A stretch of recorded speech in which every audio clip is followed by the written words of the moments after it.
Bonjour, donc comment contrôler le bon fonctionnement du bouton de ce portier vidéo?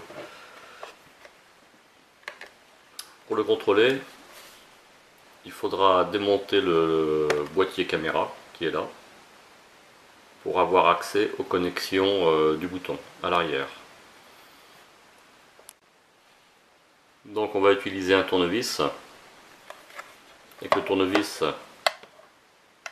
on va appuyer sur les clips de chaque côté pour pouvoir libérer le boîtier caméra. Donc voilà, hop, de chaque côté, la manip de l'autre côté. Voilà. Donc là, on a accès à toute la connexion du bouton. On peut démonter le bouton en appuyant sur les clips de chaque côté. Hop.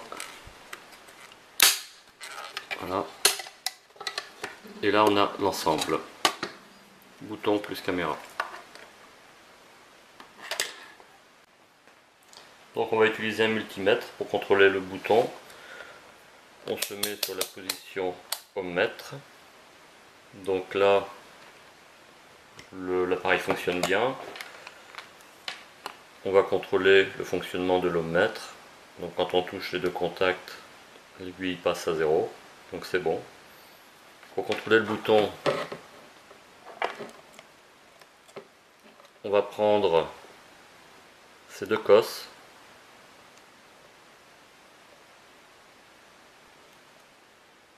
Donc là, l'appareil toujours à 0. On appuie sur le bouton, donc là j'appuie carrément sur le multimètre. Et là, je contrôle toujours à 1. C'est-à-dire qu'on a beau appuyer sur le bouton, le courant n'est pas passant. Donc on va changer le bouton. Bon, pour changer le bouton, comment allons-nous procéder? Il faut dévisser donc toute la platine. Ça c'est la platine. C'est ce qui tient la platine sur le support étiquette. Donc, il y a les 3 vis à défaire.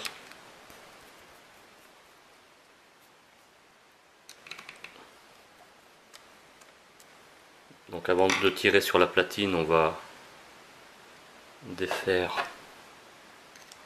tout ça. Faire attention au bouton avec son ressort pour pas que ça saute. On retire toutes les vis. Faire attention aux LED pour la vision nocturne à pas les casser.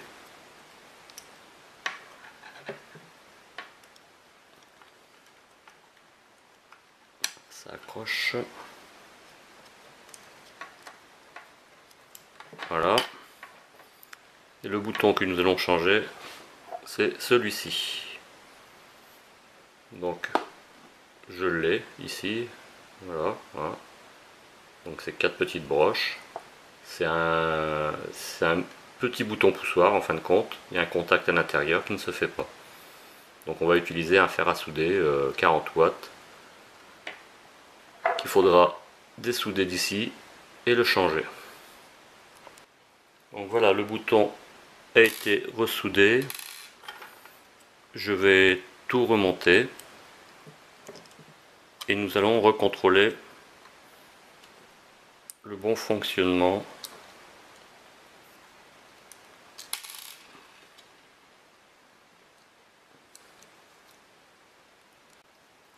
Voilà, le bouton est remonté. Maintenant nous allons reprendre le multimètre